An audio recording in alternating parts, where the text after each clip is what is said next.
Hi guys, this is me Divya. आप सब कैसे हैं? I hope all are well guys. So हम आगे बढ़ते हैं हम अपने टॉपिक की तरफ। तो मैंने आपको पिछले टॉपिक में पढ़ाया था कि हड़प्पन सिविलाइजेशन के बारे में, जो लेट हड़प्पन थे और जो अर्लियर हड़प्पन से और मेच्योर हड़प्पन के बारे में मैंने आपको बताया था, उन सब के बारे में, और क्या क्या एविडेंस मिले थे उनके, किस तरह का स्टोन मिले थे, और जो सीटाडेल है और जो डाउनटाउन है जो उसके बारे में आपको बताया था कि वो हाई है, जो थोड़ा सा सीटाडेल जो है हाई है और जो वो है वो लो है। तो उसके बारे में मैंने आपको बताया था। लोअर टाउन है जो, उसके बारे में बताया था कि वो नीचे बना हुआ है लेकिन वो बड़े एरिया में बना हुआ है, और जो सीटाडेल है वो छोटे एरिया में बना हुआ है पर वो हाई जगह पे बना हुआ है। ये मैंने आपको बताया था, एक्सप्लेन किया था, और वो उसमें किस तरह से बना हुआ है, उसको बिल्डिंग्स बनी हुई हैं। अब हमारा नेक्स्ट जो टॉपिक है वो है लेइंग आउट ऑफ ड्रेन्स। मतलब जो मोहनजोदारो का, ये जो मैंने टॉपिक स्टार्ट किया था इसमें बताया था कि मोहनजोदारो का किस तरह से वो है, उसका जो मोहनजोदारो में जो ये बना हुआ था कैडल और लोअर टाउन सीटाडेल और लोअर टाउन के बारे में मैंने आपको बताया था। अब उनके ड्रेनेज सिस्टम के बारे में मैं बता रही हूँ कि उन्होंने जो अपने जो घर बना रखे थे वो किस तरह से बना रखे थे, और उन्होंने किस तरह से उनके ड्रेनेज सिस्टम बना रखे थे। चलो आगे बढ़ते हैं। One of the most restrictive feature of the Harappan cities war the carefully plan drainage system. उन्होंने सबसे अच्छी चीज जो थी सिटी के अंदर अपने ड्रेनेज सिस्टम बना रखे थे, वेल प्लान बना रखे थे। Lower town the will notice that road and street were laid out along the approx grid pattern in the interesting at the right angle. मतलब उन्होंने 90 डिग्री के एंगल पे उसको बना रखा था। जो रोड और स्ट्रीट जो थी वो बहुत अच्छे से बना रखी थी। और क्या it seem street with drain were the laid out the first. पहले उन्होंने रोड्स बनाए, उसके बाद क्या बनाए, वॉल्स बनाए, और उसके बाद घर बनाए। तो डोमेस्टिक जो वेस्ट था, वाटर था, उसको बाहर निकलने के लिए उन्होंने बहुत अच्छे ड्रेनेज का यूज किया हुआ था, बनाया हुआ था। और क्या हर एक घर के बाहर जो थी ना, जो घर ऐसे बना रखे थे कि जो रोड पे बना रखे थे, रोड पे जो जिसको हम ड्रेनेज सिस्टम को रोड के साथ कनेक्ट कर रखा था, ताकि इजीली जो डोमेस्टिक वेस्ट होता है वो इजीली हमारे घर से बाहर निकल जाए। उनका जो था ये सिस्टम बहुत अच्छा था। आपने बुक में भी देखा होगा जो ये इन्होंने बना रखा है, drain of Mohenjodaro notice two huge opening of the drain. मतलब उन्होंने बड़ा बड़ा रास्ते बना रखे थे, बड़ी बड़ी दीवारें बना रखी थी। तो ये था उनका laying out of drains. Okay, अब हमारा नेक्स्ट टॉपिक है डोमेस्टिक आर्किटेक्चर। डोमेस्टिक आर्किटेक्चर के बारे में दे रखा है कि जो मोहनजोदारो में प्रोवाइड एग्जाम्पल रेजिडेंशियल बिल्डिंग के बारे में बता रखा है। ठीक है, many were centred on the courtyard with the rooms all. मतलब सारे रूम्स के बाहर जो कोर्टयार्ड होता है ना, जैसे बरामदा होता है जिसे बोलते हैं, वहां पर सब लोग बैठते थे वो। And courtyard was probably centre of the activity such cooking and viewing. मतलब वो वहां पर क्या करते थे, कुकिंग भी करते थे। और during hot and dry weather जब होता था तो क्या करते थे वो उसमें What is also interesting is the apparent concern of the privacy. There is no window. मतलब उन्होंने अपने घर में इतनी प्राइवेसी कर रखी थी कि उनके कोई भी रूम के बाहर विंडो नहीं थी। कि उनका जैसे ये नीचे एक आर्किटेक्ट बना हुआ है इनका रूम का, ये ऊपर से दिखा रखा है। अगर ये एंटर रूम है ना, तो इसके सामने आपको, अगर आपके घर पे कोई आता है ना, तो सामने से कुछ दिखाई नहीं देगा। इसमें ये दिखा रखा है। और उसमें क्या है कि beside the main entrance does not direct the view enter the. मैंने जैसे आपको बताया कि जब हम उसका इंटीरियर इस तरह से बना हुआ था कि घर के सामने अगर कोई आता है तो किसी को कुछ दिखाई नहीं देगा। Every room has a bathroom paved with the brick. मतलब हर एक रूम में क्या था, हर एक रूम में बाथरूम बना हुआ था। हर एक रूम का अपना सेपरेट जो था बाथरूम था, ब्रिक से, ईंटों से बना हुआ था। और सब क्या है, ड्रेनेज सिस्टम उसमें कनेक्टेड थे स्ट्रीट के साथ। ठीक है, और बहुत सारे हाउस ऐसे थे, उनके स्टेयर बने हुए थे साथ में, सेकंड स्टोरी छत के साथ में। ठीक है, और walls, many houses had a walls, मतलब वेल्स जो थे, कुएं थे उनके वहां पे। Offer in the room could be reach from the outside पर have used the pass by the scholar have estimate total number of well Mohenjodaro में जो टोटल कितने ऑलमोस्ट 700 वेल्स थे। ठीक है, तो इनका जो ये था ना सिस्टम, आर्किटेक्चर का इट इज टोटली डिफरेंट। मतलब वो क्या है, प्राइवेसी को ही सबसे ज्यादा इम्पोर्टेंस देते थे। ठीक है, अब मैं आपको अगला जो मेरा टॉपिक है वो है सीटाडेल। सीटाडेल के बारे में बताना है।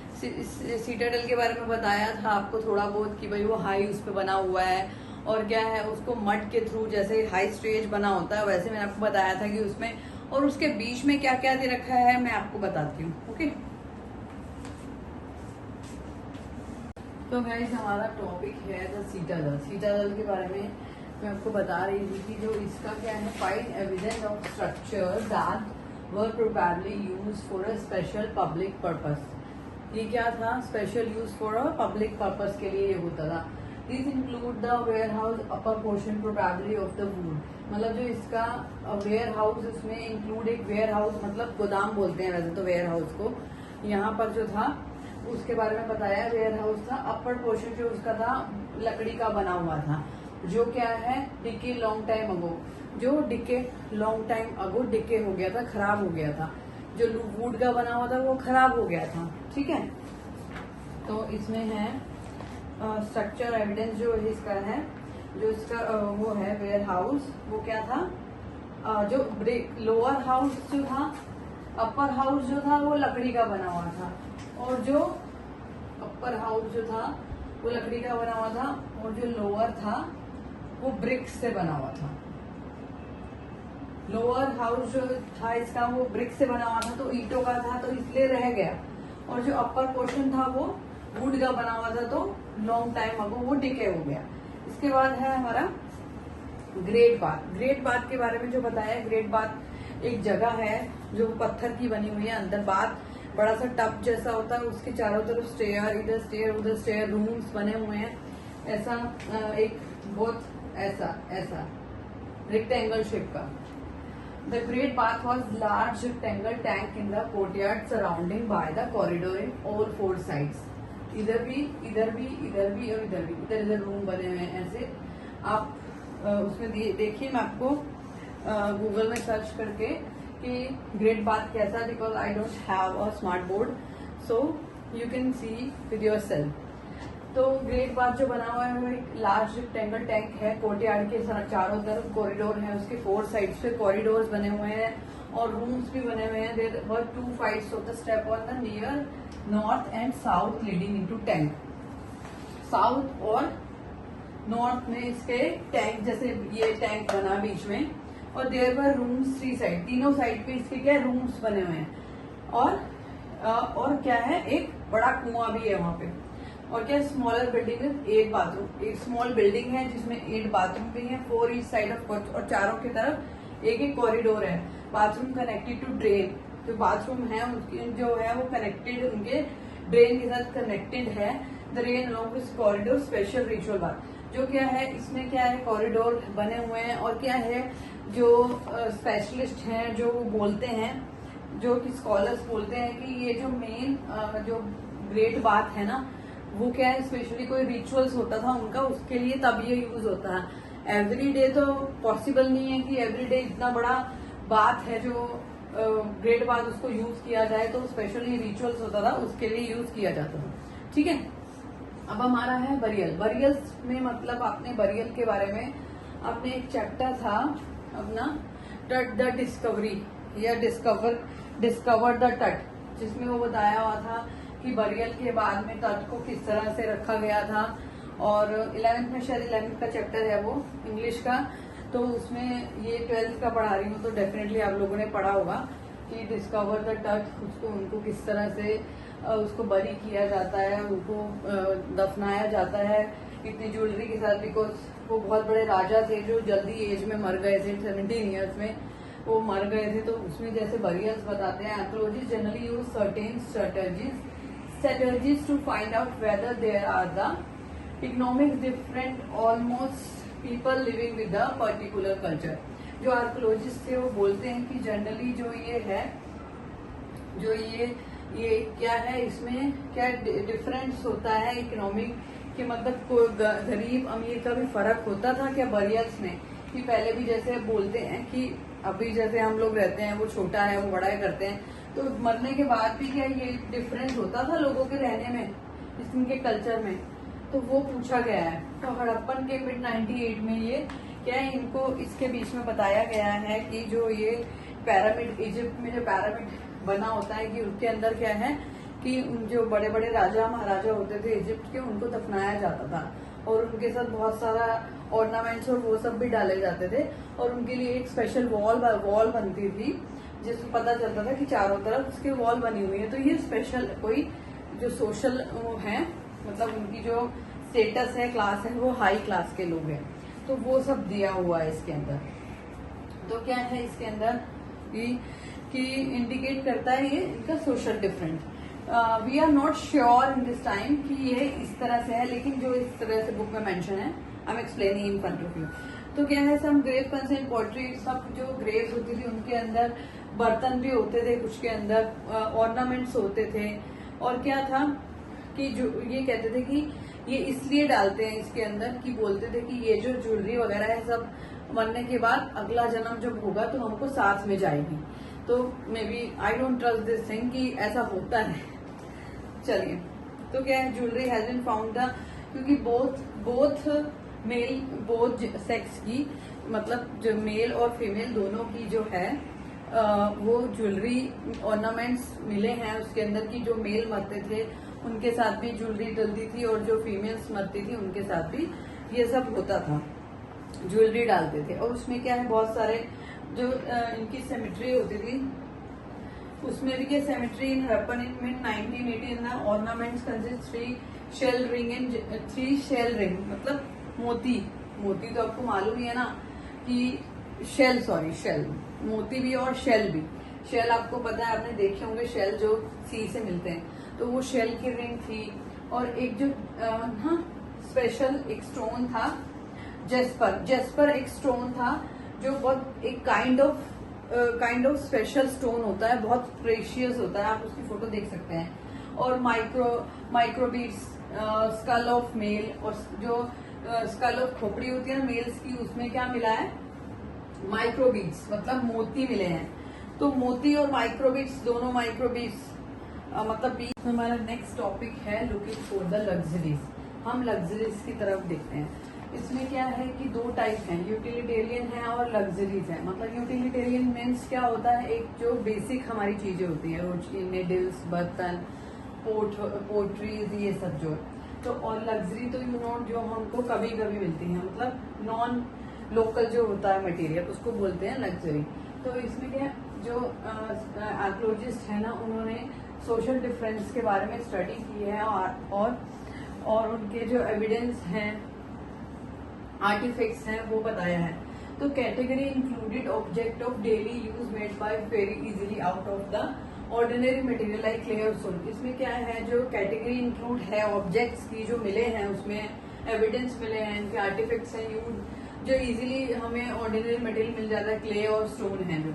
और इंक्लूडेड पॉटरी, निडल, फ्लैश रबड़ है, और उसके बीच में क्या है, बॉडी स्क्रबर भी है। ये सब हमको मिले हैं, ठीक है। तो उसमें क्या है, जो usually found distribute the settlement, usually हम जो अपना बेसिक जो हम यूज करते हैं वो सब।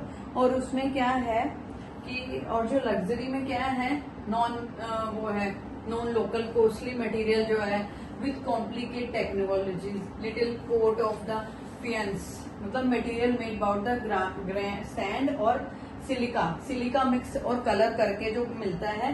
This is a very rare. इसके अंदर दे भी रखा है मैंने स्पॉट, जो आपने इसकी फोटो देख सकते हैं, ठीक है। ये रहा, देखिए। Because of different to make situation become the complicate were found to the articles of daily. अच्छा, तो इसमें क्या है, जो अपने आर्टिफैक्ट्स है ना, find the rare object made the valuable material है, जो जनरली क्या है, लार्ज सेटलमेंट लाइक मोहनजोदारो में क्या, मोहनजोदारो एंड हड़प्पन, जो रेयर वो है ना, लग्जरी है, जो वो रेयर क्या मोस्टली मोहनजोदारो और क्या हड़प्पन जो थे, उन्हें स्मॉल स्टेटमेंट पे स्मॉल उसमें मिले थे। और मिनिएचर पोर्ट्स जो है, फेरेहाब परफ्यूम्स की बॉटल्स थे उसके अंदर।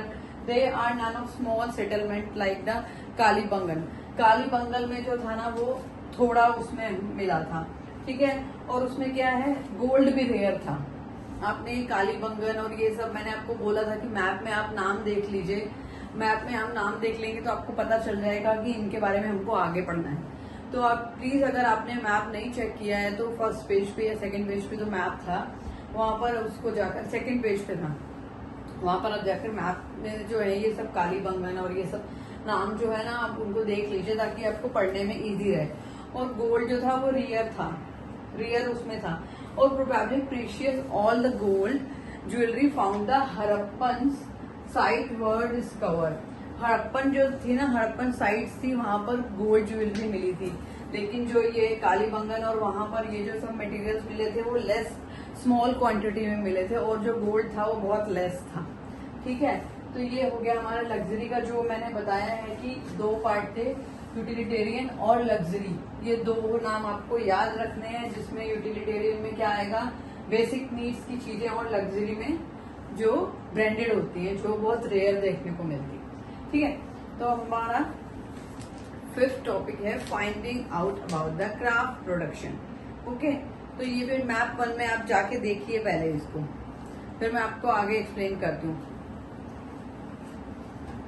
तो हमने शुरू किया था find out about the craft production. Craft production के बारे में बताया गया है इसमें कि जो ये चांदू दारो का वो था, प्लेस था, वो एक छोटी जगह थी जो 7 हेक्टर का था।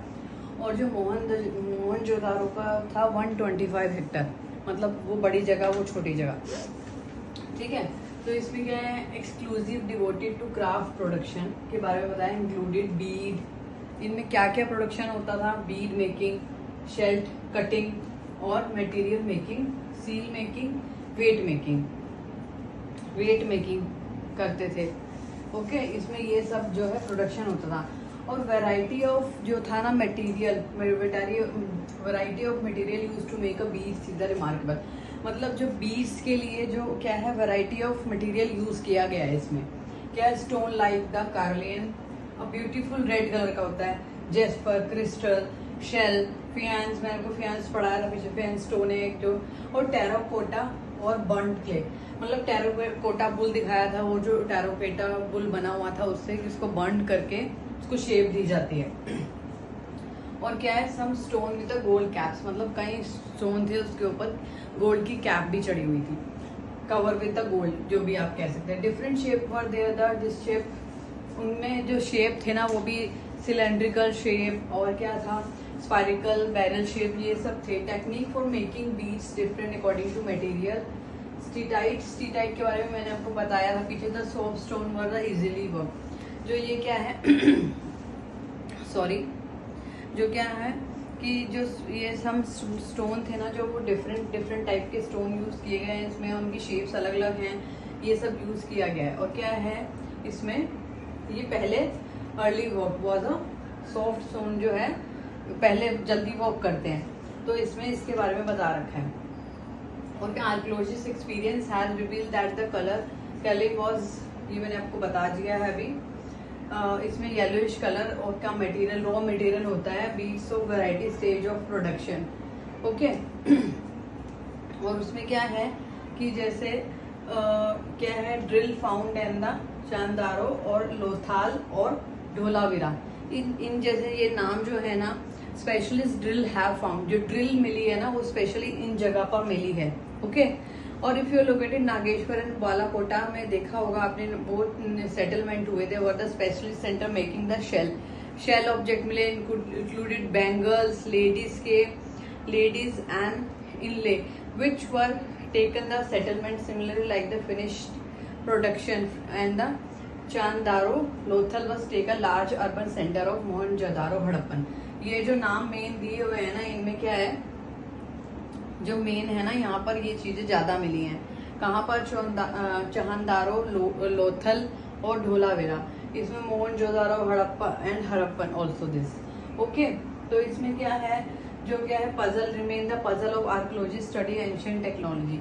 दे वर पजल अबाउट दिस थिंग, क्योंकि वो पजल थे कि ये जो प्रोडक्शन है, क्राफ्ट का प्रोडक्शन है, वो क्या है, शेप दे दे के उसको, कुछ पर्ल शेप जो थे उनको ये जो टेराकोटा है उसको क्या करते थे, मेल्ट करके पर्ल की शेप देते थे and cut the different shapes.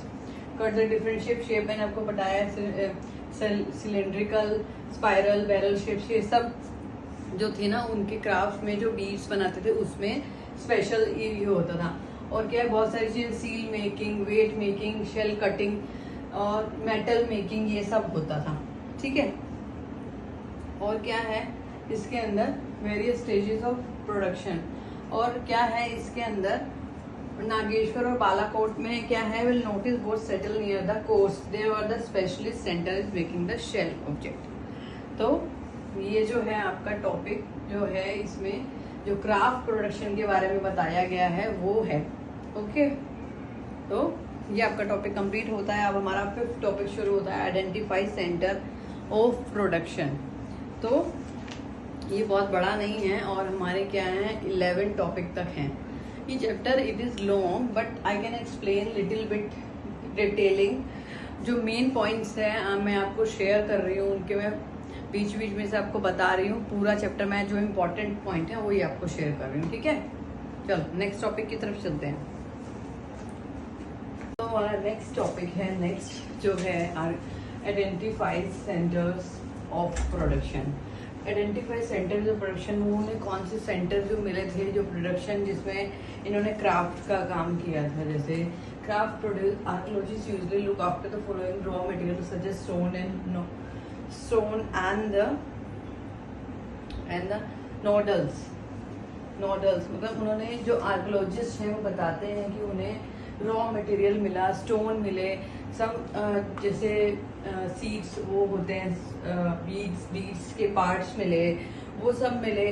जो अनफिनिश्ड थे, कॉपर और टूल्स मिले, जो अनफिनिश्ड थे, वेस्ट थे, वैसे मटेरियल उनको मिले। Waste is one of the best indicator of the craft work. मतलब बेस्ट जो वेस्ट है ना, one of the best indicator of craft work. उनके क्राफ्ट वर्क जो क्राफ्ट का काम करते थे वो जो वेस्ट था उनका, जो वो उस तरफ इंडिकेट करता था कि वो वहां पर उनके जो हैं उनके जो विशेष वो मिले हैं वहां पर, वो जरूरी है। Shell stone cut to make object, और वो शेल के स्टोन थे ना वो वहां पर कट करते थे। और क्या था, pieces of this material will discard as the paste production. मतलब वो जगह जगह पर जो वो प्रोडक्शन पीसेस मिले हैं उनके मटेरियल के, वो दिखाते हैं कि वो वहां पर थे। समटाइम लार्ज पीसेस, मतलब क्या है, कभी जैसे छोटे पीसेस मिलते थे। जब छोटे पीसेस मिलते हैं वहां पर, जब हम कोई काम करते हैं एज ए प्रोजेक्ट, हमको काम करते हैं तो उसमें क्या होता है, वेस्ट मिलता है हमको, वेस्ट बचता है ना। जैसे हम प्रोजेक्ट के बाद में जैसे न्यूज़पेपर कट करके हम कवर चढ़ाते हैं तो उसमें क्या छोटे छोटे पीसेस रह जाते हैं, तो उनको वो क्या है वहां पे पड़े रहते हैं। जब हम अपना सारा काम कर लेते हैं तो पता चलता है ना कि हमने वहां पर काम किया है, हमने वहां पर कॉपी पे कवर चढ़ाया है या हमने वहां पर प्रोजेक्ट बनाया है, तो थोड़े थोड़े पीसेस वहां रह जाते हैं। ठीक है, तो वो वहां पर उनका क्या काम का जो वर्क था ना, जो वेस्ट था वो वहां पर रह गया था। Pieces were used up to make smaller object production was also undertaken in the large। और वहां पर जो छोटे पीसेस थे उससे पता चला कि वो वहां पर क्राफ्ट का काम करते। और जो बड़े पीसेस थे ना वो क्या, large waste pieces were used up to make smaller.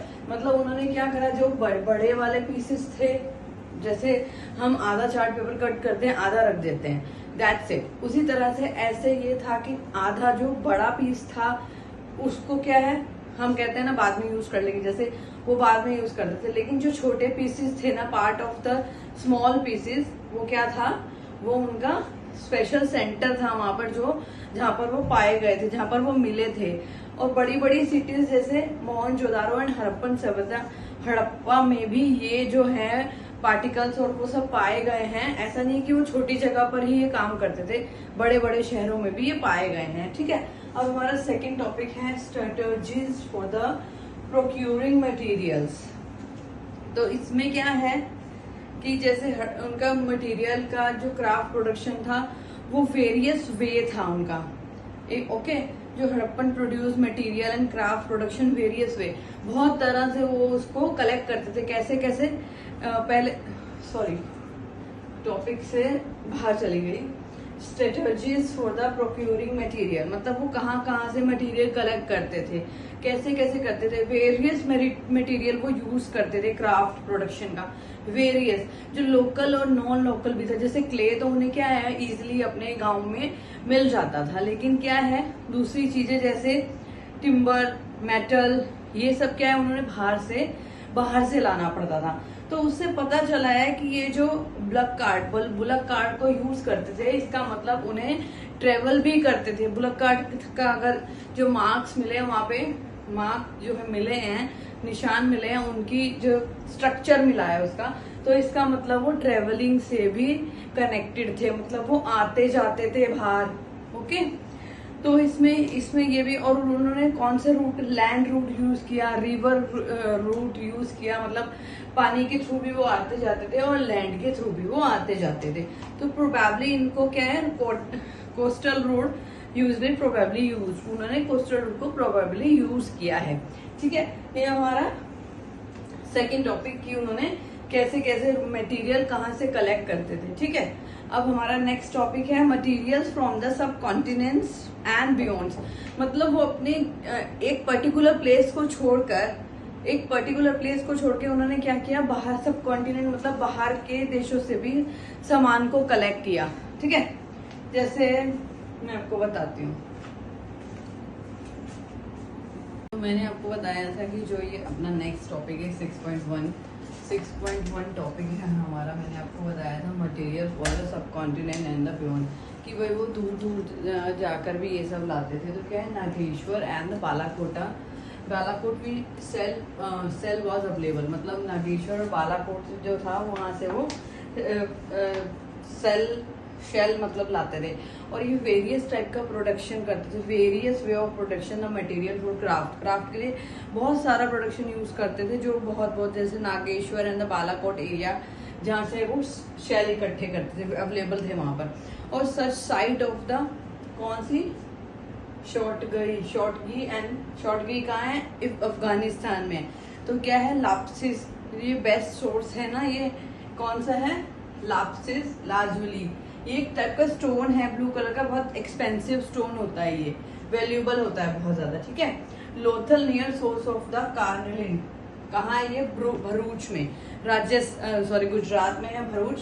I am from Gujarat. Okay, तो क्या है इसमें जो भरूच में गुजरात से है, और जो स्टीटाइट जो है वो राजस्थान से लाते थे, और जो मेटल है वो भी राजस्थान से ही वो लाते थे।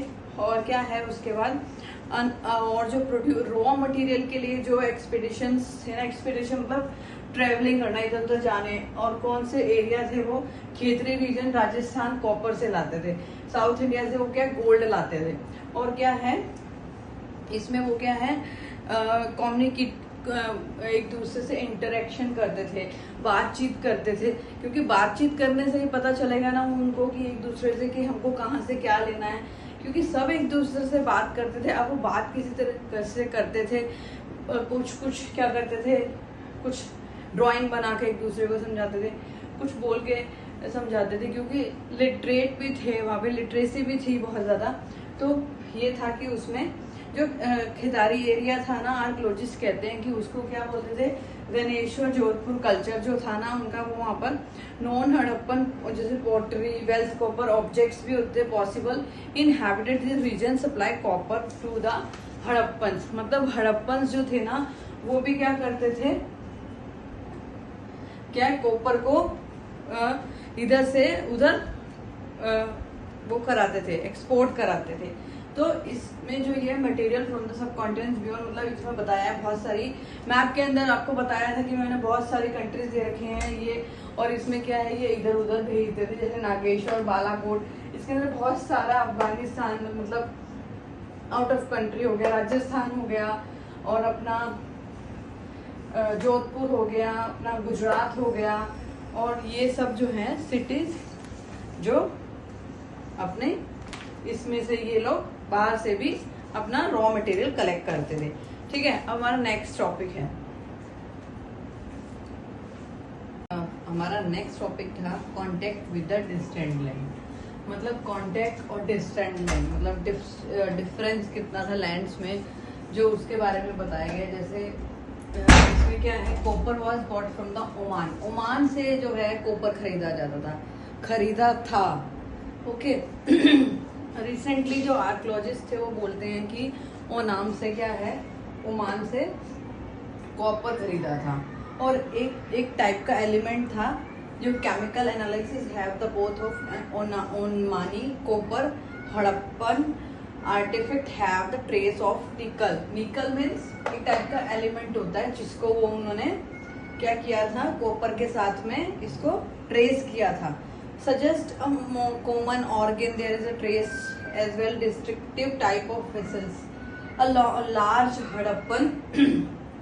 लार्ज हड़प्पन जार मिल है जो आपकी बुक में दे रखा है, एनसीईआरटी की बुक में देख रखा है, ये जार दे रखा है जो हड़प्पन जार है, फाउंड इन ओमान, ओमान से मिला था। ये एक ऐसे टाइप का ब्लैक कलर का जार है जो एक हड़प्पन जार है, thick layer of black clay, जो एक thick layer of black clay से बना हुआ है, has found in the Oman side, Oman side पे ये मिला था। और इसकी क्या लेयर इतनी थिक है कि इसमें से ना पानी कहीं से निकल ही नहीं सकता। We do not know about the carried in the vessel, क्या वे कैरी करते थे इसके अंदर, पता ही नहीं है क्या कैरी करते थे। But it is possible that Harappan exchange the contents और these vessel from the Oman copper, मतलब वो कॉपर की जगह कुछ तो एक्सचेंज करते थे, बट हमें नहीं पता क्या एक्सचेंज करते थे पोर्ट में, ये जो जार दे रखा है उसमें। और Mesopotamian 3rd millennium BC before refer to copper coming from the region called the Magan, इसको क्या बोलते हैं, मेगन बोलते हैं। ठीक है, तो क्या है, ये जो जार एक्सचेंज करते थे और इसमें क्या था ये कुछ नहीं पता। और क्या है, मेसोपोटामियम क्या है, text table the 3rd millennium BC before copper coming from the region called, copper जहां से आया था ना उसको किसको क्या बोलते हैं, मेगन, मेगन भी बोलते हैं उसको, मेगन बुलाते हैं। पर perhaps a name for the Oman. ठीक है,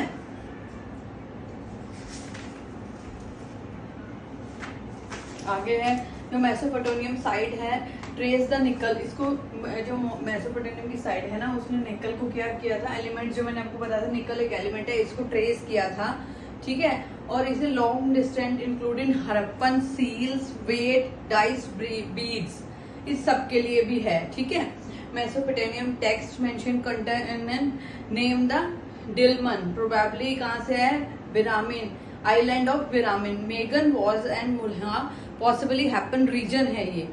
ठीक है, और इसमें क्या क्या था, मैंने आपको बताया लैपिस लेजिल एक स्टोन था बहुत expensive, copper, gold, variety of would of variety, और कपड़े जो होते हैं ये क्या होता है इसमें दिखाया है, Mesopotamian means says the may your bird be a haja bird may call the heard in a royal palace, haja bird जो है रॉयल पैलेस पे देखा गया, इसको क्या बुलाते हैं, राजा जो हाजा बर्ड है उसको क्या बोलते हैं, पिकॉक भी बोलते हैं, क्योंकि मे भी उन्होंने क्या है कि अंदाजा लगाया कि इसकी आवाज जो थी ना उसकी पिकॉक के जैसे थी, तो वो बोलते हैं हाजा बर्ड जो है जस्ट लाइक अ पिकॉक। ठीक है, और इसमें जो है जो इसमें टेक्स्ट में दिया गया है इसको बोलते हैं जस्ट अ पिकॉक। तो ये हो गया हमारा कंटेंट डिस्टेंस द लैंड। इसके बाद अपना है seal and sealings, seals and ceilings.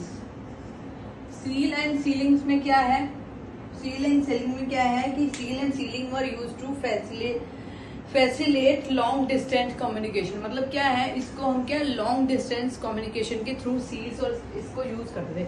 जैसे जस्ट अ स्टैम्प, हम अपने नाम की स्टैम्प यूज करते हैं ना, और जैसे हम किसी को अच्छा एनवलप देते हैं, जस्ट लाइक जैसे हम किसी को एनवलप देते हैं तो उसके ऊपर अपना नाम लिख के देते हैं ताकि सामने वाले को, अगर हम किसी फंक्शन में जा रहे हैं तो हम एनवलप या बुके जो होता है तो उसपे क्या होता है अपने नाम से विशेष लिख के देते हैं तो सामने वाला अगर बाद में भी देखे तो उसको पता चल जाता है कि ये इसने दिया था, जस्ट मी दिव्या के घर से आया है। तो इसमें भी यही होता कि वो अपने जो भी कोई सामान भेजते थे ना तो वो अपने नाम की स्टैम्प या सील करके भेजते थे उसे, एक ऐसे वो रस्सी से बांध के भेजते थे ना, ऐसे ऐसे उसको एक मोटी रस्सी से बांध के भेजते थे ऊपर से। ठीक है, कि जैसे ना इतनी टाइट होती थी ना वो seal bag reach with seal impact is had been जो सील थी ना, ये जो सील है इसको क्या है, एक ऐसे बांध के पोटली सी बना के भेजते थे ना, जैसे एक पोटली होती है ये ऐसे, तो ना जस्ट लाइक अ पोटली होती थी, ऐसे इसको कवर करके भेजते थे कि और जिसको मिले ना सामने से वो देखते ही पहचान जाए कि ये सील है ना, जिसकी है उसने भेजा है। और इस तरह से भेजा है, इतना अच्छे से वेल पैक्ड भेजा है कि उसको जैसे अब क्या होता है, गवर्नमेंट किसी जगह पे सील लगाती है ना, आपने देखा होगा इस टाइम फायर का जो वो चल रहा है, जिनके यहाँ पे फायर सेफ्टी के रूल्स जिन्होंने गवर्नमेंट ने बनाए और जो लोग फॉलो नहीं कर रहे हैं, तो उनको क्या मॉल्स तक उन्होंने सील कर दिया और वो रेड कलर का एक ताले के ऊपर व्हाइट कपड़ा बांध के रेड कलर का स्टैंप लगा देते हैं। तो वो बाय गवर्नमेंट की तरफ से हो गया ना, अब जब तक वो सील अब खोलेगी तो वो गवर्नमेंट ही खोलेगी। तो ऐसे क्या होता था, जो भी ये सामान एक्सचेंज करते थे ना, भेजते थे, तो उस पर अपने नाम की सील लगा के भेजते थे। ठीक है, अब अगला है,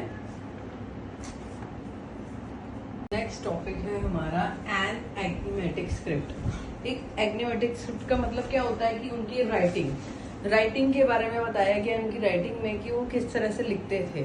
ठीक है, किस तरह से लिखते थे, जैसे हरपन seal usually have a line of writing, और एक ही लाइन लिखते थे बच्चे, ज्यादा कुछ नहीं लिखते थे, एक लाइन में लिखते थे। हमारा जो कॉन्सेप्ट रहता है वो किस तरह रहता है, एक ही लाइन में हमारी चीज पूरी हो जाती है क्या, नहीं ना। तो वो क्या है, एक ही लाइन में usually have a line of writing, एक ही लाइन लिखते थे। Convey is meaning to those who could not read, उनकी जो लैंग्वेज थी ना वो हम भी नहीं पढ़, कोई भी पढ़ नहीं पाया। अभी आर्कोलॉजिस्ट जो बोलते हैं ना कि क्या है, हम इनकी लाइन जो इनकी राइटिंग है ना, हम उसे पढ़ नहीं पाए। In short inscription are the short longest containing about 26 sign, 26 sign है उसके अंदर। और क्या है, डेट के बारे में भी नहीं पता है, अनडिसिपेड है ही नहीं कुछ। और उनके जो वॉवल्स होते हैं, जैसे हमारे वॉवल्स कितने होते हैं, इंग्लिश के कितने वॉवल्स होते हैं, जल्दी बताओ कमेंट बॉक्स में। उनके कितने, 375 to 400, कितने, 375 से 400। उनकी स्क्रिप्ट कैसे होती थी, script was written from the left to right. अच्छा, हमारी स्क्रिप्ट कैसे, हम कैसे लिखते हैं, लेफ्ट टू राइट लिखते हैं ना, लेकिन वो क्या लिखते थे, राइट टू लेफ्ट लिखते थे, इधर से शुरू करते थे। हम इधर से शुरू करते हैं ना, वो लोग इधर से शुरू करते थे। कैसे पता है हमको, मैं आपको बताती हूँ। जैसे क्या है कि हमारी बुक, ये बुक है, इसका पेज है, इधर ब्लैंक रहता है ना जहाँ पे हम नंबर डालते हैं, और इधर हम ऐसे लिखते हैं। तो उनका क्या होता था, इस साइड पे ब्लैंक होता था और इस साइड से वो लिखना शुरू करते थे इधर तक। इधर कैसे, ये कैसे होता था, जैसे हम लोग इधर से लिखते हैं ना, इधर से लिखते हैं तो कोने में हमारा कोई वर्ड पूरा नहीं आता, तो हम एक दूसरे के ऊपर चढ़ा देते हैं वर्ड को, और उसको एक आर रह जाता है, उसको कोने में घुसेड़ देते हैं कि आर यहाँ लिख दे, ऐसे करके। तो वो क्या करते थे, जब इधर से शुरू करते थे ना, तो उनके वर्ड क्या होते थे, इधर ऊपर चढ़े रहते थे। लास्ट में जो आर है वो इधर तक, इधर ही पूरा चढ़ा देते थे इधर तक। तो वो क्या, हम लोग क्या करते थे, ये लोग लेफ्ट टू राइट लिखते थे, हम लोग राइट टू लेफ्ट लिखते हैं। ठीक है, तो इनका स्क्रिप्ट का थोड़ा डिफरेंट था। Consider of variety object writing has been found the seal and copper tools, ये सब जो है ना, इनका क्या क्या मिला था, working for right ran to out of space, लिखने का तरीका। और इसमें इनमें क्या था, क्या क्या चीजें मिली थी, सील, कॉपर, टूल, टेरोकेटा बताया था ना मैंने आपको, टेरोकेटा बुल जो था ना, वो उससे बनाया था। एक क्ले होता है जिसे बर्न करके बनाते हैं। Copper, terracotta, table, jewellery, bone, rods and the ancient sign board भी मिले थे। ठीक है, इसमें तो ये सब क्या था, जो वो थे ना, जो स्कॉलर थे और वो सब थे, उन्हें कंफ्यूजन रहती थी इनमें कि ये जो है इनकी स्क्रिप्ट और जो राइटिंग है टोटली डिफरेंट फ्रॉम द अब की जनरेशन, जो उनके हिसाब से जैसे हम लिखते हैं। और इनके वॉवल्स भी बहुत ज्यादा थे, 375 to 400। ये 1 मार्कर क्वेश्चन है। ठीक है, इसके बाद है हमारा वेट्स है। ठीक है, ये वेट्स कैसे करते थे, मतलब वजन कैसे तोलते थे, किस तरह से तोलते थे। Exchange the regulate by the precious system, weight usually made stone called chert बोलते थे इसको, चैट। कैसे वेट करते थे ये, इनके पास पर्टिकुलर एक पत्थर होता था, एक क्यूबिकल शेप का, क्यूबिकल शेप बोलते थे उसको। क्यूबिकल शेप का पत्थर होता था जिसमें कितना वेट होता था, 1, 2, 4, 8, 16, 32 एक्सेट्रा। कितना हुआ, 12,800। ओके इनका। और जो बड़ा बड़ा होता था जैसे हैवी चीज ज्वेलरी वगैरह वेट करने के लिए प्रोबेबली क्या होता था, metal scale pan has also have been found, तो वो भी मिले हैं इनके। ये सब इसके अंदर जो अपना टॉपिक है ये वाला वेट वाला टॉपिक है, इसमें इनका वेट था जो कि ये वाले स्टोन रखे हुए थे इस साइज के इन्होंने। और क्या है, इन्होंने जो छोटी चीजों का वेट करते थे और जैसे गोल्ड कॉपर मेटल क्या उसके लिए बड़े बड़े वो करते थे, पर्टिकुलर पत्थर होते थे, और छोटी छोटी चीजों के लिए वो छोटे छोटे पत्थर यूज करते थे। ठीक है, अब एंशिएंट अथॉरिटी, अपना अगला टॉपिक है एंशिएंट अथॉरिटी। तो एंशिएंट अथॉरिटी के बारे में मैं आपको बताती हूँ। और हमारा नेक्स्ट है जो क्या है, एंशिएंट अथॉरिटी। एंशिएंट अथॉरिटी में क्या है, जो वो थे ना स्कॉलर थे और जो आर्कियोलॉजिस्ट थे, उन्होंने बताया था कि ना यहाँ पे जो अथॉरिटी थी ना इनकी जो वेल मेंटेन थी, हर एक चीज जो थी ना वेल मेंटेन थी। ब्रिक्स थी जो, और जो और भी जो भी सिंगल जो भी चीजें थी वो क्या है अकॉर्डिंग टू टाइम टेबल, मतलब अकॉर्डिंग टू यूनिफॉर्म थी। मतलब ब्रिक के साइज जो थे वो एक जैसे थे, और कोई बिल्डिंग्स बनी थी वो एक जैसी थी, और क्या कंस्ट्रक्शन का जो वॉल वगैरह थी उसका प्लेटफॉर्म्स थे जो वो सब एकदम वेल मेंटेन थे। और क्या इसमें अथॉरिटी में कोई एक बंदा नहीं होता कि उनकी कोई एक अथॉरिटी संभाल रहा है उनकी, और क्या है वो सब उसको मैनेज कर रहे हैं। ऑल जो सब थे ना वो मिलके काम करते थे, ऐसा नहीं कि एक बंदा काम कर रहा है उसके नीचे सारे काम कर रहे हैं कि वाटर दे रहा है, और वो ऐसा नहीं था। ठीक है, तो एंशिएंट अथॉरिटी में ये था कि ब्रिक भी जो थी ना वो इक्वल थी, सब एक चीज एक ही साइज की थी सारी की सारी। ठीक है, अब है प्लेस एंड किंग। क्या वहाँ पे जो जगह थी और उसमें क्या कोई राज्य, जैसे इसमें मैंने आपको बताया था ना अथॉरिटी, एंशिएंट अथॉरिटी में जो ये था ना जम्मू और गुजरात भी था ना, वहां पे भी जो था ना एक जैसा था सब कुछ, size of all things. Okay, अब क्या है इसके अंदर जो आर्कोलॉजिकल है ना, उन्होंने फाउंड किया है मोहनजोदारो में labelled place by the archaeologist but the spectacular find were the associated with the stone statues labelled continue known as priest king. मतलब वहां पे कोई राजा तो होता नहीं था और कोई प्रिस्ट भी नहीं होता था, तो कैसे वो मैनेज करते थे सब कुछ, कैसे मैनेज करते थे? या तो एक राजा था, सब राजा एक साथ मिलते थे और वो डिसाइड करते थे कि भाई ये सब चीजें एक जैसी बननी है।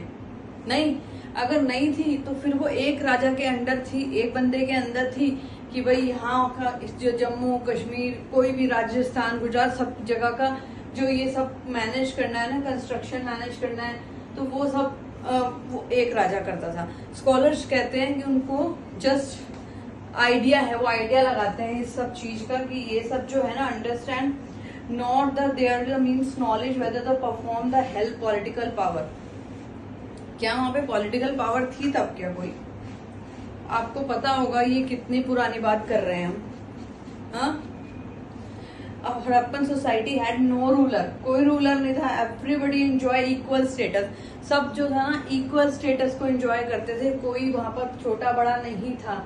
No single ruler but several Mohenjodaro had separate ruler. क्या सेपरेट रूलर थे वहां पे?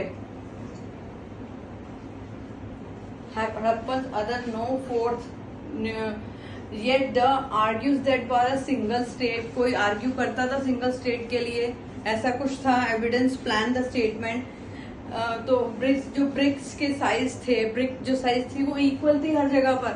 मैंने पहले भी आपको बताया है कि जो इनका एंशिएंट टाइम का जो सब बना हुआ था ना, आज के टाइम में तो क्या है जिसकी जो मर्जी आ रही है वो कर रहा है ना, लेकिन पहले जो ये सब था ना it was very manageable. Uniform का मतलब क्या होता है कि एक स्कूल में सब बच्चे जा रहे हैं, उन्होंने एक जैसा कपड़ा पहना है, तो ये क्या काम जो करते थे ना, जो ब्रिक्स का काम था और जो सब कुछ मैनेज करने का, जैसे हमने पीछे ड्रेन्स की बात बताई थी कि उन्होंने ड्रेन्स जो बनाए थे, पानी के वॉल बना रखे थे, प्रॉपर वे में ड्रेनेज का सिस्टम बना रखा था, हर जगह एक जैसा था। ऐसे ही यूनिफॉर्म का मतलब होता है कि उन्होंने एक जैसा काम हर जगह पे कर रखा था, ऐसा नहीं था कि कहीं पे कम और कहीं पे ज्यादा था। ठीक है, अब है हमारा नेक्स्ट टॉपिक जो है एंड ऑफ सिविलाइजेशन, कि सिविलाइजेशन का एंड कैसे हुआ। Harappan civilisation means civilisation, end of civilisation. जो एविडेंस मिले थे सी 1800 बीसी, मैंने आपको बताया था सी और बीसी का मतलब क्या होता है, जल्दी से मुझे कमेंट बॉक्स में बताओ। 1800 बीसी में क्या हुआ था, most of the mature Harappan site of region such as, क्या हुआ था, मैच्योर सिविलाइजेशन, जो मैच्योर हड़प्पन था ना, उनका क्या हुआ, एंड हो गया था। और उसके बाद क्या है, लेट हड़प्पन शुरू हो गया था। तो क्या है, पॉपुलेशन क्या है, न्यू पॉपुलेशन जो था ना, चौलिस्तान जो था वो अबंडेंट हो गया था, अब खाली हो गया था। ठीक है, मैंने आपको बोला था कि मैप में आप नाम देख लेना, मैं बार बार आपको बता रही हूँ कि मैप में आप नाम चेक कर लेना, आपको पता चल जाएगा जब ये चैप्टर समझ में आएगा। जो पॉपुलेशन थी ना, वो न्यू पॉपुलेशन क्या थी, गुजरात, हरियाणा, वेस्टर्न और उत्तर प्रदेश में सेटल हो गई थी, अलग अलग जगह जाकर। एक जगह पे नहीं हुए थे, सब अलग अलग जगह पर जाकर सेटल हो गए थे। और ये सब क्या है, few Harappan site continue to occupied 1900 BC। 1900 BC में क्या हुआ था, ये कुछ जो हड़प्पन थे वो ऑक्यूपाइड हो गए थे 1900 BC में। ठीक है, और उसको क्या बोलते हैं, what are the called the late Harappan successor culturals. इसको जल्दी से मेंशन कर लो कि इसको क्या बोलते हैं। जो लाइफ क्या है, rural way the life what are called late Harappan. Late Harappan को क्या बोलते हैं, सक्सेसर कल्चर। और क्या था, व्हाट ब्रॉट दिस चेंजेस, क्या चेंजेस आए थे इनमें, और क्या क्या था इनका जो मिस आउट होता जा रहा था। जैसे इनके जो मार्क थे ना, जहाँ पे वो रहते थे, उनके जो स्टफ था, उनका मटेरियल था कल्चर का, वो सब कम होता जा रहा था। जैसे weight, seal, special beads, writing, long distance trade, ये सब क्या होता जा रहा था, सब कम होता जा रहा था। जिससे जो आर्कोलॉजिस्ट थे ना, उनको पता चलता जा रहा था, वो जब फाइंड आउट कर रहे थे, जब डिगिंग कर रहे थे, तो उनमें से वहां ना उनके मार्क कम होते जाते, तो उनको वो पता चलता जा रहा था कि वो यहाँ से माइग्रेट कर चुके हैं, यहाँ से उन्होंने सब कुछ अबंडन कर दिया है, यहाँ सब छोड़ दिया है, और वो कहीं ना और जाके शिफ्ट होते जा रहे हैं। ठीक है, तो उन्होंने क्या किया था, what this what changes सर्वल explanation have put forward the range from the climate change. क्या क्या ऑप्शन थे जिसकी वजह से वो माइग्रेट कर चुके थे, किस किस वजह से।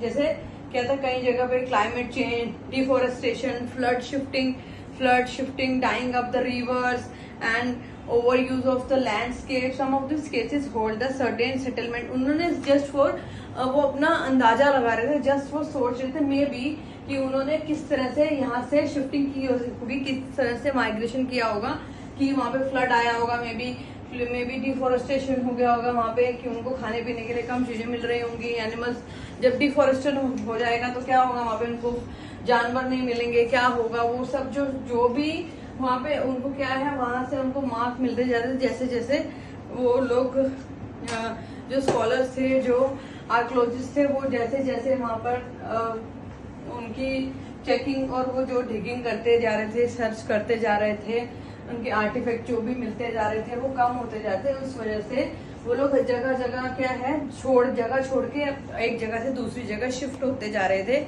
हर जगह क्या थी, अबंडेंट होती जा रही थी।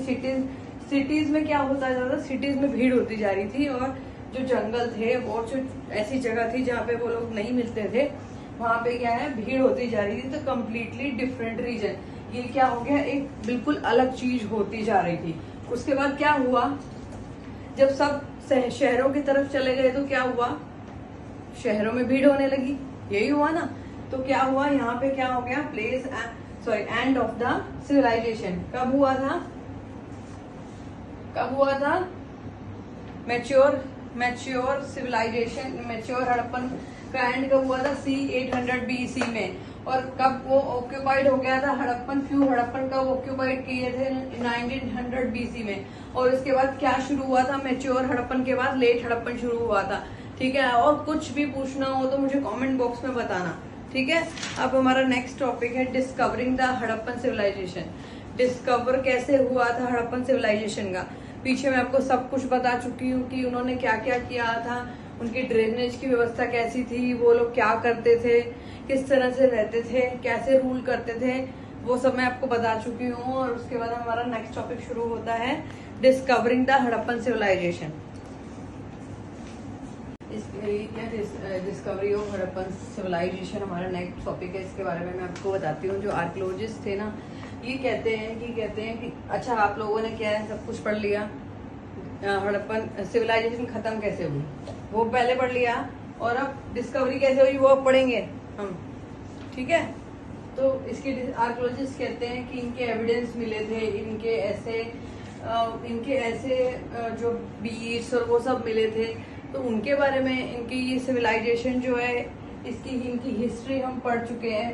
Piece together part of the fascinating, इसकी इंटरेस्टिंग हिस्ट्री हम पढ़ चुके हैं। अब इसके बारे में पढ़ेंगे कि हमें इसका डिस्कवर कैसे हुआ था, कैसे how archaeologist discover the civilization, कैसे जो ये थे आर्कियोलॉजिस्ट इन्होंने इसकी डिस्कवरी की थी, ठीक है।